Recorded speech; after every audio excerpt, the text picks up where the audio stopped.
Y hoy quiero compartir con ustedes, como le dije, una palabra que era alusiva a este día y lleva por título esta prédica paterno. Así que vamos a compartir la palabra de Dios. Permítanme que busque en mi Biblia acá electrónica. Y dice así la palabra del Señor en Jueces capítulo 6. Jueces capítulo 6, desde el versículo 11 vamos a leer, vamos a reducir un poco la lectura, pero necesitamos leer varios versículos para que podamos estar bien en el contexto. Así que Jueces capítulo 6, versículo 11, versículo 11 al 16 la primera parte, y luego vamos a tomar los versículos 25 al 34. Pero empezamos Jueces capítulo 6, versículo 11. Si lo tenemos, decimos amén. Amén. Amén. Y dice así la palabra de Dios. Y vino el ángel de Jehová y se sentó debajo de la encina que está en Ofra, la cual era de Joás Abieserita. Y su hijo Gedeón estaba sacudiendo el trigo en el lagar para esconderlo de los madianitas. Y el ángel de Jehová se le apareció y le dijo: Jehová está contigo, varón esforzado y valiente. Y Gedeón le respondió: ah, Señor mío, si Jehová está con nosotros, ¿por qué nos ha sobrevenido todo esto? ¿Y dónde están todas sus maravillas que nuestros padres nos han contado diciendo: no nos sacó Jehová de Egipto? Y ahora Jehová nos ha desamparado y nos ha entregado en mano de los madianitas. Y mirándole Jehová le dijo: ve con esta tu fuerza y salvarás a Israel de la mano de los madianitas. ¿No te envío yo? Entonces le respondió: ah, Señor mío, ¿con qué salvaré yo a Israel? He aquí que mi familia es pobre en Manasés y yo el menor de la casa de mi padre. Jehová le dijo: ciertamente yo estaré contigo y derrotarás a los madianitas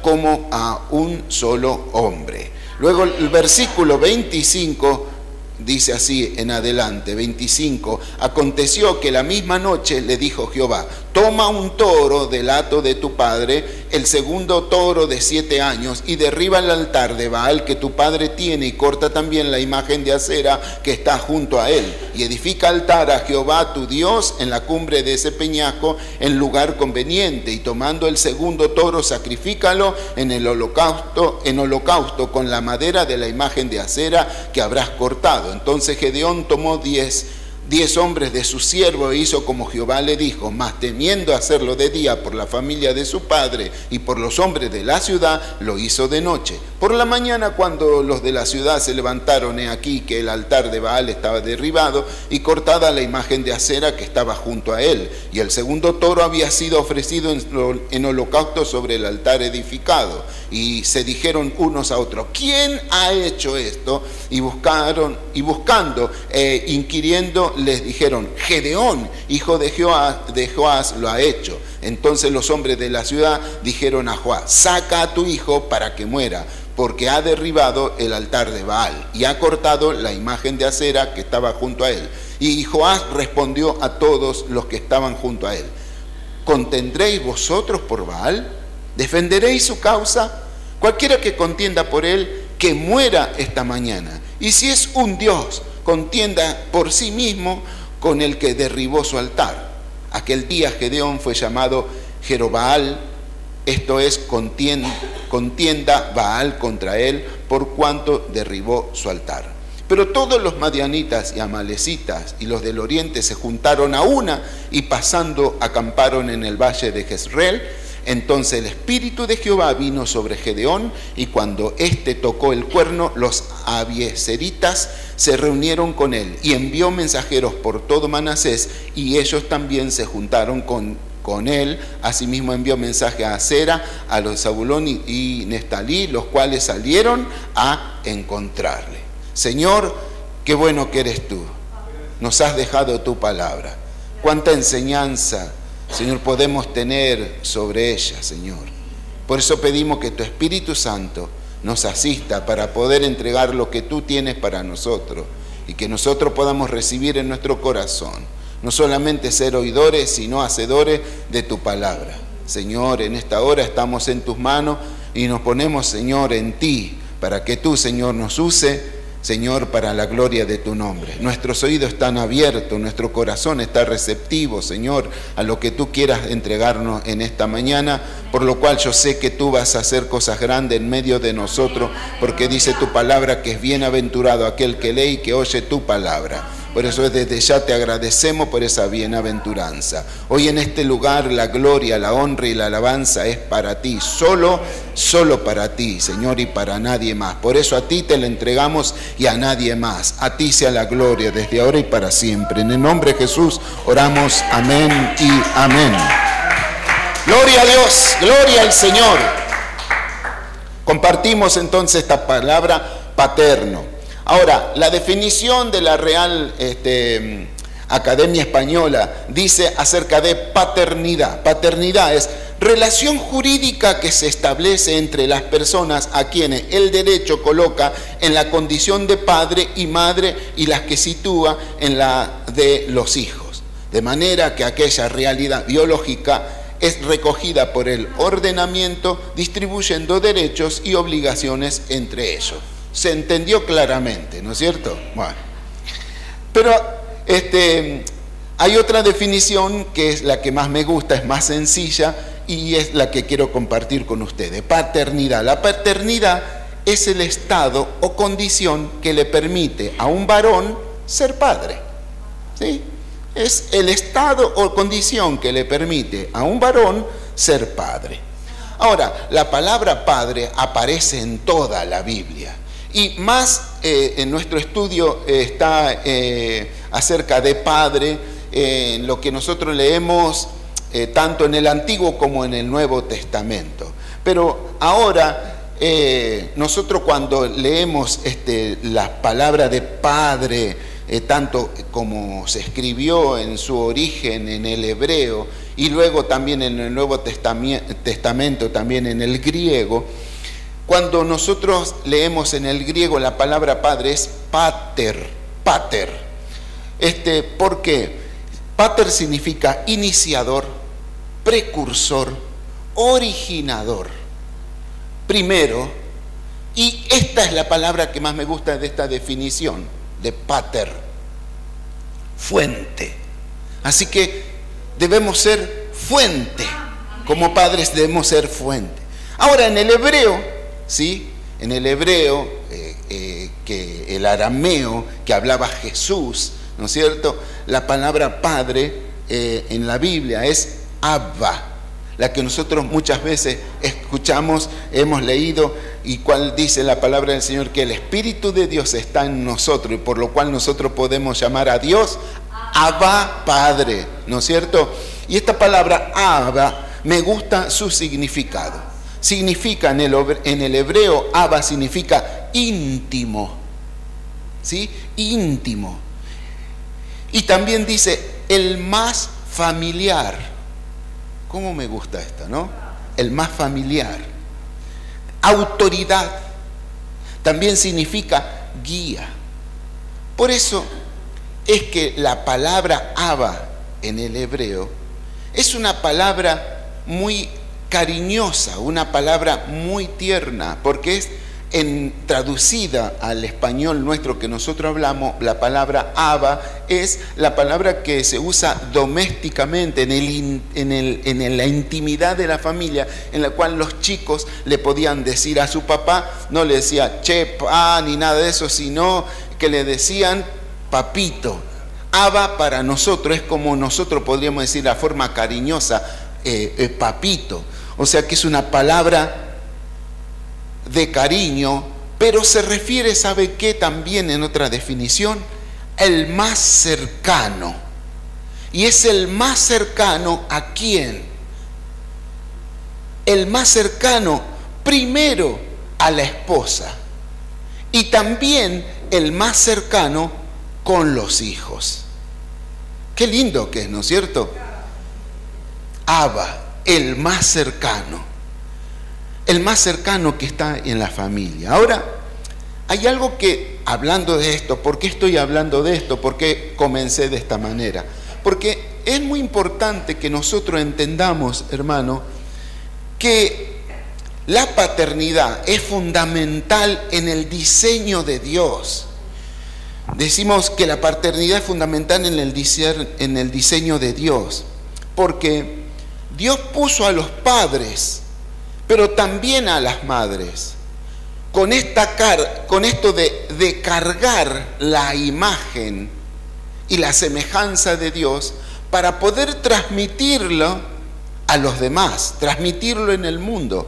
Fíjese de que esto que se trata de la imagen, la semejanza de Dios, Dios la puso en nosotros justamente para que la demos a conocer.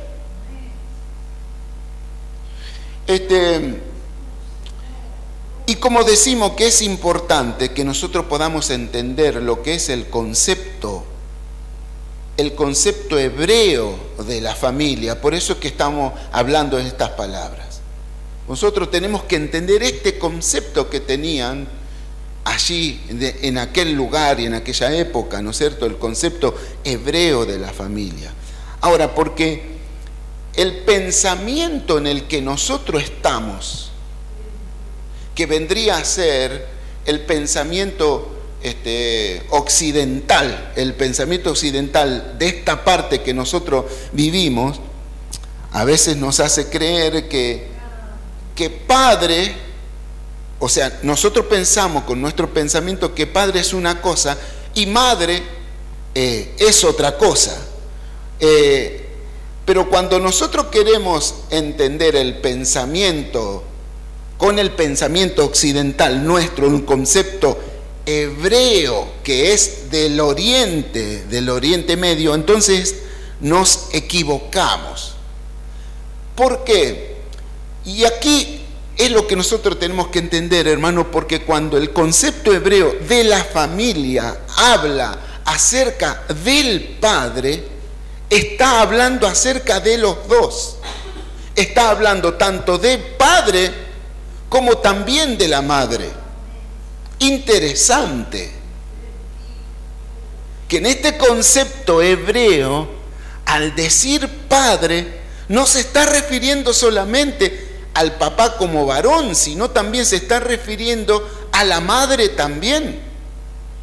Está hablando acerca de los dos, refiriéndose tanto a papá y a mamá. Entonces, si nosotros podemos comprender esto, es muy importante porque esto nos va a ayudar a nosotros a traer un poco de luz, de entendimiento para nosotros y comprender tal vez un poquito, aunque sea un poquito más, el concepto bíblico del hombre y de la mujer. Porque en aquella época no se tenía ese pensamiento o esa lucha sexista y de género. No se tenía, no se pensaba en ello, como hoy en día nosotros tenemos, y que se marca mucho la diferencia, y hoy en día se trata de hacer esa diferencia, tanto del hombre como la mujer, o si es el padre o la madre. Por eso de que me llamó la atención en estos días que escuché a alguien que, trato de no equivocarme, pero creo que cuando se refirió, se dijo porque en la conversación dijo los cedres. Es así, cedres. Los cedres. Y el que lo estaba entrevistando le dijo: acabas de usar una palabra que yo no conozco. No, dice, porque tratamos de buscar palabras que no sean binarias, porque para no diferenciar el padre de la madre. Así que en vez de decir los padres o las madres, dicen les cedres. El tema es que por eso, ¿por qué digo? Quise esforzarme un poquito en entender esto porque a mí también me llamó la atención. Y por eso es que trato de esforzarme un poquito para hacer entender esta parte justamente hoy, el Día del Padre, de que nosotros podamos entender cuál era el concepto de la familia que tenía los hebreos en aquella época entonces. Que cuando ellos hablaban tanto de padre, estaban refiriéndose a los dos, tanto a papá como a mamá. Y ellos no tenían entonces ese pensamiento, vuelvo a repetir, o esa lucha sexista o de género, como se habla hoy en día. Y, por ejemplo, a ver, si la mamá es más que el papá, o la mujer es menos que el varón. No existía eso para ellos, no tenían ese pensamiento, por decir, de machismo o de feminismo para esa época. Entonces, cuando se habla en la palabra de Dios acerca de un padre, la figura de la madre y también de los hijos estaban contenidos todos al llamar padre. Al decir padre, contenían ya todo, la madre y los hijos también. Y por eso es que tal vez muchos llegan a decir, bueno, la Biblia es un libro machista, ¿no? Es un libro machista. Y eso se debe es que nosotros a veces tratamos de filtrar con nuestro pensamiento occidental de esta parte, o un concepto que tiene que ver con el Oriente Medio, con los hebreos, y que tenía que ver con esa época y con esa cultura. Y cuando la Biblia entonces menciona y cuenta a los hombres, por ejemplo, cuando Jesús alimentó a 4.000, o cuando Jesús alimentó a 5.000, allí dice y menciona, ¿cuánto? 4.000 hombres. Eran como 5.000 hombres. Pero cuando está hablando y dice hombres, es porque justamente el pensamiento hebreo, de la cultura hebrea, es que está conteniendo ya a la mujer y está conteniendo también a los hijos, junto entonces con el padre. Entonces podríamos decir nosotros de que un varón, y esto es lo interesante en este pensamiento, que un varón, ¿no es cierto?, no podía ser, estoy diciendo en mi forma de poder explicarlo, un varón no podía ser hombre si no tenía quien lo acompañe, una mujer. Es como que decir, para ser hombre te tiene que completar, y el complemento tuyo es la mujer. Pero no quedaba relegada la mujer como a un segundo plano, sino que también se usaba al revés. Para decir a alguien, llamarla mujer, era porque estaba acompañada también de un hombre. Y en este concepto es cuando nosotros entendemos de que la palabra de Dios no es una palabra, no es como algunos la quieren decir, que es machista, para nada, sino de que la palabra de Dios encierra con esto de padre o de madre a ambos, tanto al padre como la madre, incluso los hijos están contenidos ahí. Por eso digo, hermano, de que Dios tampoco es un Dios machista, ni tampoco es un Dios feminista, para nada, porque así como Dios le dio responsabilidades al hombre, también le dio responsabilidades a la mujer. Y Dios tiene un especial cuidado por las mujeres, pero también tiene especial cuidado por los hombres. Así que la figura del padre entonces es muy importante en la Biblia, porque a nosotros entonces se nos ha dado la bendición, como dijimos en un principio, pero no solamente una bendición, sino la responsabilidad de reflejar a Dios en la tierra. Esa es nuestra bendición y también nuestra responsabilidad. Quiera Dios ayudarnos que nosotros podamos reflejar entonces a Dios, para que otros que no lo conozcan, a través nuestro, puedan ver el reflejo del amor y del poder de Dios en nuestras vidas, ¿no es cierto? Dicho todo esto, es que, hermano, el pasaje bíblico que nosotros hemos leído aquí en Jueces capítulo 6, hay un personaje por el cual yo quisiera hacer una pequeña meditación. Y este personaje también tiene algunas cosas de las cuales nosotros podemos aprender. Podríamos llamarle funciones básicas, ¿no es cierto?, como de lo paterno. Así que en lo que hemos leído, este personaje es... ¿Quién es este personaje?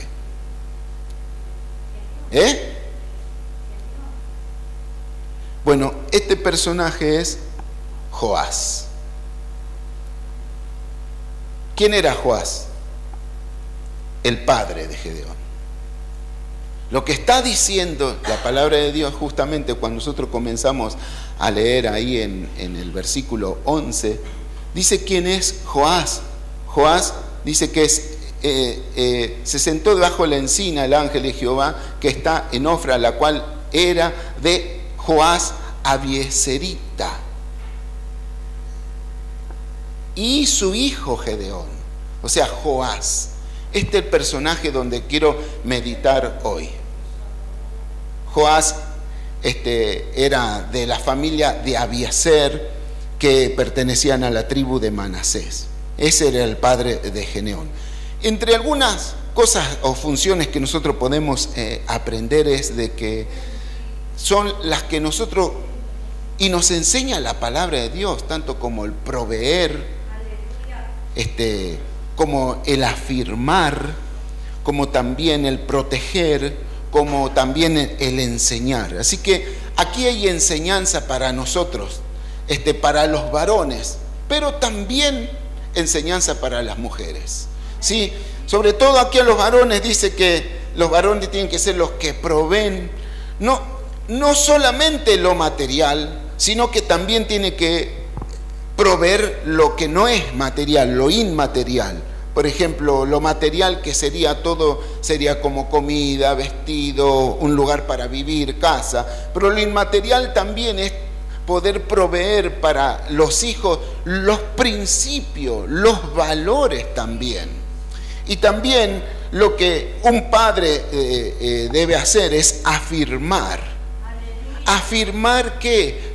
Afirmar la identidad de los hijos, y también transmitirle esto del propósito y del destino que nosotros tenemos. Y esto es muy importante porque muchas veces las personas se piensan, piensan estas preguntas existenciales, ¿no es cierto? ¿Quién soy? ¿Para qué estoy acá? ¿Hacia dónde voy? Y esto también es parte de lo que tiene que hacer uno como padre. Otra cosa es proteger, o sea, brindar una seguridad, brindar una cobertura, refugio. Pero no solamente eso, sino que también en esto de proteger también va la corrección, que muchos a veces la están dejando de lado como padre. Y qué bueno, hermano, de que nosotros podamos, los que somos padres, los que estamos viviendo en matrimonio, que tenemos nuestros hogares, qué bueno que las madres siempre están ahí para ayudar, para educar. Pero a veces los padres como que se desentienden de eso, no sé, arréglatela. Y no es así. En esto de proteger, no es solamente una protección como una cobertura, una seguridad, sino que proteger también es corregir. Y cuando algo está mal, como padres debemos tomar la autoridad y también corregir. Porque a veces uno piensa de que esto no es protección. Sí, lo estás protegiendo cuando vos corregís a tus hijos, porque lo estás preparando para lo que viene afuera. Si vos no lo corregís dentro de tu casa, ¿quién lo va a corregir? ¿Quién le va a brindar seguridad, una cobertura, un refugio, si no es ahí dentro de la casa? ¿Se lo vas a dejar a la escuela? ¿Se lo vas a dejar a los amigos? ¿Se lo vas a dejar a un extraño que haga ese trabajo? No. Por eso que corregir también es parte de proteger a la familia y sobre todo a los hijos. Y enseñar también, porque nosotros transmitimos conocimientos que son necesarios para toda la vida, ¿no es cierto? También enseñar es también uno hace que forma el carácter, ayuda a formar el carácter de los hijos. Y también otra cosa que es que uno puede moldear. Pero ¿cómo uno moldea? Con el ejemplo. Así que uno tiene que, con el ejemplo, enseñar también, ¿no? Porque uno diría, vos le decís una cosa a tus hijos, pero si vos haces todo lo contrario, ¿qué van a decir? ¿Y vos qué me decís a mí? ¿No es cierto? Por eso es muy importante. Por eso, Cuando leemos acá esta parte de la palabra de Dios, encontramos de que era una época donde la gente, dice Jueces, la gente hacía lo que bien le parecía. Israel había entrado como en esto que se le llama un círculo vicioso, porque ellos estaban bien con Dios, servían a Dios, eran obedientes a Dios, pero poco a poco se iban deslizando y comenzaban a permitir que la idolatría comience a entrar. Y poco a poco se iban deslizando y comenzaban haciendo pecado, cosas que no estaban permitidas, que Dios le había prohibido, que en su palabra, en su ley, le había puesto un límite. Y sin embargo ellos parecía que como que estaban tan bien, ellos se daban ciertas licencias, ¿no es cierto? Como para hacer cosas que ellos sabían que no estaba bien, pero bueno, total, Dios no dice nada, ¿no? Y entonces, pero poco a poco ellos entraban en eso. La cuestión es que se volvían idólatras y a causa de la idolatría, su consecuencia era de que venían otros pueblos de otro lado, comenzaban a atacarlo, lo venían, lo saqueaban, lo dejaban en la ruina y cuando estaban ahí en la ruina, se acordaban de Dios y ahí clamaban a Dios y como Dios es bueno, como Dios es bueno y misericordioso, Él atendía su clamor y le mandaba un libertador, a quienes ellos llamaban jueces. Y Dios usaba a esa persona, los liberaba de todos sus enemigos y los hacía volver nuevamente al camino de Dios, otra vez volver al Señor, volver a obedecer la ley. Pero esto se volvía a repetir. Otra vez ese mismo círculo, estaban bien y otra vez empezaban a deslizarse, otra vez a la idolatría, otra vez lo atacaban, otra vez lo dejaban en ruina, otra vez clamaban, Dios levantaba un libertador, Dios lo restablecía, volvían a Dios y cuando estaban bien, poco a poco otra vez, esto continuamente, y la Biblia dice, las personas hacían lo que a ellos les parecía. Y digo, no sé, pero la Biblia es tan actual, porque hoy en día también incluso dicen, pero estos israelitas, qué cabeza dura que son.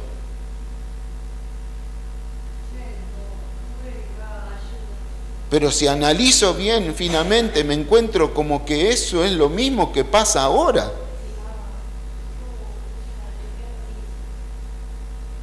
Qué triste, hermano, porque a veces pienso yo que el trabajo de los pastores y de los líderes de la iglesia se dividen en dos partes. Una es en aconsejar a que sirvan a Dios, a que sigan al Señor, cuídate de esto, cuídate del otro. Y la otro tiempo de los pastores es escuchar el llanto, es ir a restaurar. ¿Por qué? Porque no se hizo caso a lo primero que se dijo. Y vuelven así en lo mismo. Un tiempito sirvo a Dios, un tiempito al mundo, un tiempito a Dios, un tiempito para allá, un tiempito a Dios. Lamentablemente, también eso vuelve a repetirse. Pero qué bueno que vos estás acá en casa de Dios. Tomaste la decisión de servir a Dios y de no volver atrás. Así que por eso es que se levantó Gedeón, porque clamaron y entonces ahí fue que Dios levantó al hijo de Joás para liberar también. Pero Joás no fue una persona intachable, porque hizo muchas cosas buenas, pero también hizo muchas cosas buenas como para que su hijo pudiera ser llamado por Dios. Hay que reconocer, porque Joás hizo muchas cosas buenas, por eso Dios también llama a su hijo. Pero Joás tampoco fue, digamos, intachable, porque también cuando nosotros leemos la palabra de Dios nos damos cuenta de que él también en un tiempo se había desviado en la idolatría. Pero sí lo que podemos aprender entonces de Joás, como venimos diciendo, es de que él era un proveedor en cuanto a lo material, porque fíjese que cuando el ángel se le presenta, dice que Gedeón estaba en la hacienda, o sea que tenía una hacienda Joás. no solamente que tenía una hacienda, sino que cuando el ángel le pide a Gedeón que sacrifique, le dice que le sacrifique el segundo toro.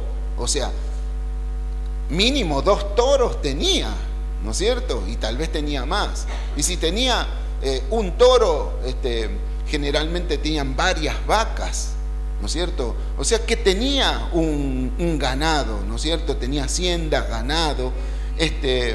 También el ángel dice que cuando lo encuentra a Gedeón, ¿en dónde lo encuentra? En el lagar. Era ahí donde se procesaban las uvas, o sea que había viñedo, tenía viñedo Joás. Y dice que estaba él sacudiendo el trigo, o sea que había graneros también, tenía posesiones, tenía ganado, habría agricultura, había hacienda. Era un hombre que podemos decir que era un hombre trabajador, un hombre que se esforzaba. Y aquí es que nosotros tenemos que aprender que nosotros como hombres de Dios, como mujeres de Dios, debemos esforzarnos y también ser hombres que vean que trabajamos, que nos esforzamos. No personas que son vagos, que no hacen nada, que se la pasan todo el día panza arriba. No, el Hijo de Dios tiene que trabajar. El apóstol Pablo dice que el que no trabaja, que no se acerca a la mesa ni siquiera. Gracias a Dios que yo estuve casi 3 meses sin trabajar y no me negaron el plato en la mesa. Porque Pablo dice, el que no trabaja, que tampoco coma, decía. Gracias al Señor. Pero Dios abrió puertas. Así que gracias a Dios por eso. Pero este es el ejemplo. Debemos ser trabajadores, debemos ser esforzados. Tenemos que proveer en lo material también. Tenemos que velar para el futuro de nuestros hijos, que a nuestros hijos podamos darle lo que nosotros podamos darle también. Pero siempre tenemos que tener para poder proveer. Y eso es lo que hizo Joás. Era una persona que proveía, ¿no es cierto?, que para su familia. También lo segundo, Joás, es que pudo afirmar a su hijo Gedeón. Lo pudo afirmar a pesar de que nosotros vemos que había dudas en Gedeón cuando fue llamado por el ángel, pero aún así Gedeón reconoció que él pertenecía al pueblo de Dios. Y esto es que hubo un trabajo de Joás también en afirmar su identidad como pueblo, como hijo de Dios. Y a pesar de que los enemigos venían en ocasiones y le quitaban los bienes, Gedeón pudo recobrar su fe y la identidad de ser hijo de Dios, porque guardaba esa identidad que fue puesta en su corazón gracias a su papá, que era Joás. Pero también Joás hizo algo muy importante, porque afirmó a sus hijos corrigiendo su error. Y esto es a veces lo que muchos padres a veces les cuesta hacer. O sea, decir me equivoqué. Le cuesta decir perdóname. Y el Señor a nosotros nos llama que nosotros vamos a afirmar a nuestros hijos en la identidad como verdaderos hijos de Dios. Pero también nosotros afirmamos la identidad cuando nosotros entendemos que hemos cometido error y que tenemos que volvernos sobre esos pasos. Incluso dar ejemplo a los hijos, decir, yo me equivoqué, hijo, para que él no vuelva a cometer los mismos errores. Así que fíjese lo importante que hizo Joás, porque él decía en su casa, tenemos que servir a Dios, tenemos que servir a Jehová, pero él se iba por allá y servía a Baal. Incluso había levantado también junto con los demás de la ciudad, del pueblo, habían levantado una estatua grande de Baal y de Acera. Así que fíjese, en la casa decía una cosa, pero afuera era otra. Ese era el error que tenía Joás. Pero por eso digo, pero ¿cómo hizo él para volver, ¿no es cierto? Que él volvió sobre su error, y porque él se contradecía. Y a veces las contradicciones también afectan a los hijos. Las contradicciones que uno puede tener como padre, como madre en la casa, porque uno dice una cosa y hace otra, está contradiciéndose, no es consecuente a lo que enseña. Eso también va a dañar a los hijos. Por eso es que nosotros tenemos que ser firmes, y dice la palabra del Señor, nuestro sí sea sí, nuestro no sea no. Y algo muy importante, aunque hay algunos chicos por acá, pero para los padres y por las madres, nunca discutan frente a sus hijos, si es que tienen que discutir. Si ustedes alguna vez me ven arañado, golpeado, ya saben por qué.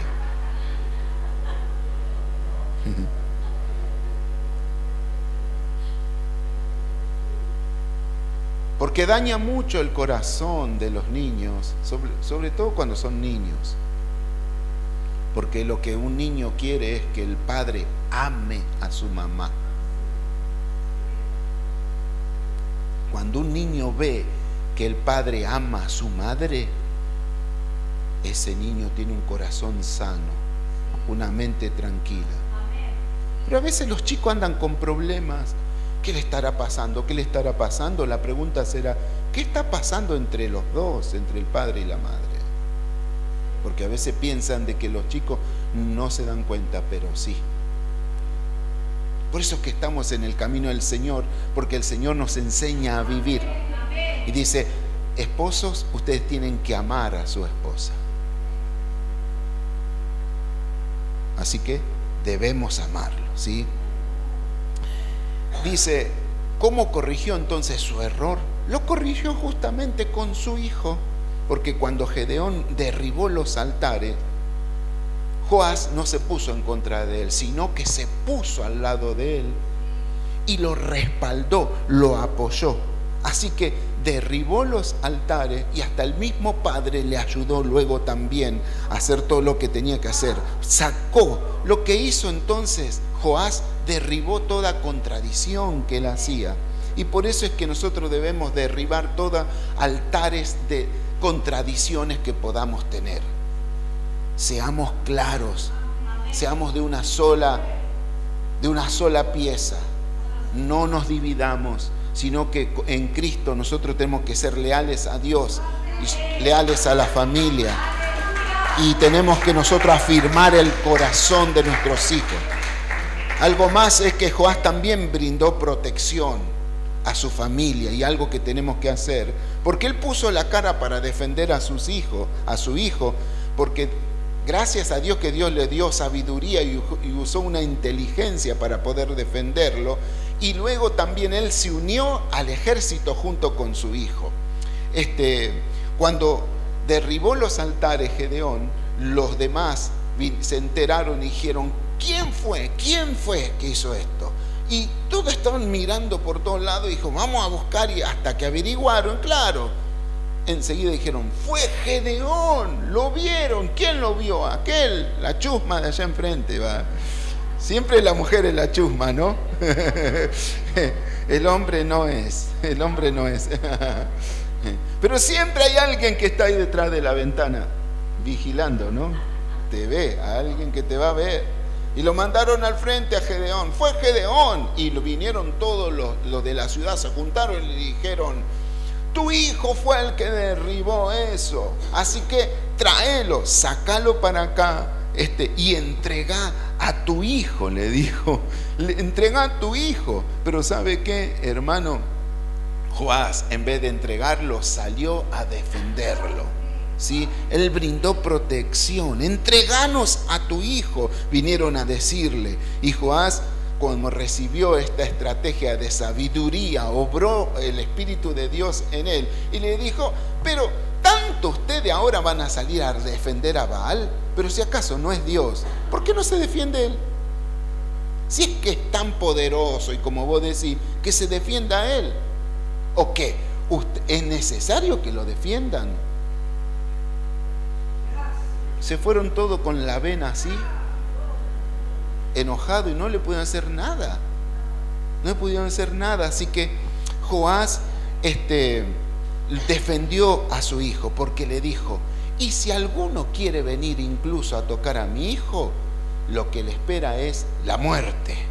Así que fíjese cómo defendió Joás a Gedeón, ¿no es cierto? Hay cosas que a veces no estamos nosotros viendo bien, porque hemos escuchado tantas predicaciones acerca de Gedeón, pero de Joás a veces como que queda ahí que es un actor de reparto que no tiene nada que ver, pero es muy importante en la vida de Gedeón. Por eso que si hay alguien que sirve a Dios, si alguien que sigue al Señor, si alguien que persevera al Señor y no desmaya, seguramente que hubo alguien, ya sea el padre o sea la madre, que estuvo bregando por esa persona, por ese hijo, por esa persona, para que pueda seguir adelante. Y por eso es que es tan importante nuestro rol como padres y también como madres.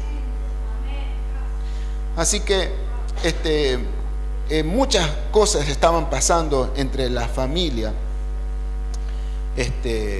y a veces muchas cosas pasan en la familia y es porque nosotros a veces le dejamos avanzar al enemigo, porque nosotros no estamos en pie de protección. Y esto es un llamado de atención para mí y para todos nosotros. Hermano, nosotros nos tenemos que levantar y hacerle frente al enemigo.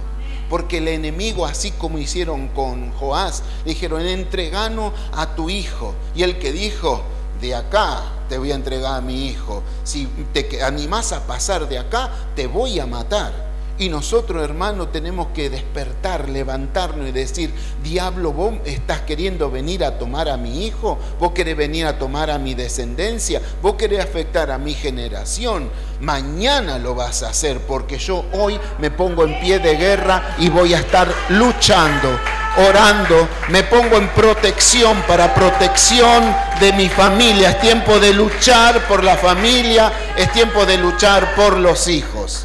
Joás supo también enseñar, y con eso ya estamos terminando, a transmitir conocimiento que era necesario. En el versículo 13 hay un diálogo que tiene Gedeón con el ángel. Y este diálogo pareciera que hay una queja o pareciera que hay un reproche de parte de Gedeón. Lo podemos nosotros notar de que Gedeón, aunque pone excusa, tenía conocimiento de quién era Dios. Porque lo que le dice al ángel es cuando le dicen: ¿dónde están las maravillas que nuestros padres nos han contado? O sea, Gedeón se crió escuchando la palabra de Dios, escuchando las historias de Dios, las maravillas de Dios. Y Gedeón desde niño escuchó de que el pueblo de Israel estuvo cautivo en Egipto. Gedeón escuchó cómo Dios levantó a Moisés como libertador. Gedeón escuchó cómo Dios envió plagas sobre Egipto. Gedeón escuchó también la historia de cómo Dios los libró a todos los primogénitos allí cuando pasó el ángel de la muerte. Él escuchó las maravillas de Dios, de cómo se abrió el mar rojo cuando lo venía persiguiendo. Escuchó también las maravillas y los milagros que vieron los israelitas mientras estuvieron 40 años en el desierto. Y también escuchó de los milagros, de las maravillas, de cómo Dios defendía a Israel en las batallas que tenía el pueblo de Israel con sus enemigos. Así que la palabra de Dios y las historias de Dios estaban en Gedeón porque sus padres le contaron. Y él dice: ¿dónde están las maravillas? ¿Dónde están las maravillas que me contaron mi padre? Aunque pareciera que es un reproche, pero en lo que quiero que usted note es que él sabía, conocía a Dios, porque sus padres se habían dedicado a enseñarle la historia y la ley de Dios. Así que él conocía acerca de Dios. Entonces, cuando su padre supo transmitirle su fe, pudo transmitir su fe a su hijo. Y aunque ahora pareciera que esa fe por ahí estaba quieta o pareciera que estaba dormida, pero luego vemos cómo Gedeón le pide señales y Dios le comienza a contestar. Hermanos, yo quiero decirte de que si vos depositaste palabra de Dios en la vida de tus hijos, en la vida de tu descendencia, tal vez ahora parezca que ellos no le dan importancia, parece que ahora no le dan, como decimos, no le dan bolilla, ¿no es cierto?, a las cosas de Dios, pero yo quiero que tu fe no muera, sino que tenga nueva esperanza. Lo que depositaste en el corazón de tus hijos, va a llegar el momento en donde ellos se van a acordar, porque eso está en su corazón, en su mente, porque vos le enseñaste, y en su momento esa fe se va a volver a despertar, esa fe va a volver a renacer, y van a retomar el camino del Señor, porque vos te encargaste desde niño en sembrarle palabra de Dios en sus corazones. Así que te vengo a decir, no están perdidos, solamente están durmiendo, pero falta que la voz del Señor, escuchen la voz del Señor que le dice, levántate, levántate, y cuando el Señor los llame, entonces van a cumplir el propósito con el cual el Señor te los ha entregado. Versículo 34 dice que el Espíritu de Jehová vino sobre él. Y entonces cuando el Espíritu de Jehová vino sobre Gedeón, entonces pudo confiar en Dios, pudo confiar y pudo ganar la batalla. Ahora, hermano, ya no es Gedeón que le contaron sus padres. Ahora él pudo experimentar, tuvo una experiencia propia de cómo Dios escucha, de cómo Dios capacita, de cómo Dios lo llena de su espíritu y de cómo Dios te puede hacer ganar las batallas. No era ya que se lo contaron, sino que él lo vivió, tuvo su experiencia, y eso es necesario, tener experiencia con Dios para poder luego transmitir a los que vienen detrás de nosotros.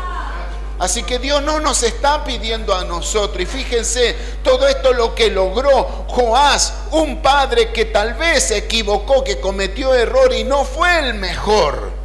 Por eso Dios a nosotros como padres no nos pide que seamos padres perfectos, pero sí que nosotros podamos ser fieles a Dios, que podamos transmitir la fe a nuestros hijos, que seamos verdaderos hombres de Dios, que seamos consecuentes a lo que nosotros estamos hablando, predicando, enseñando.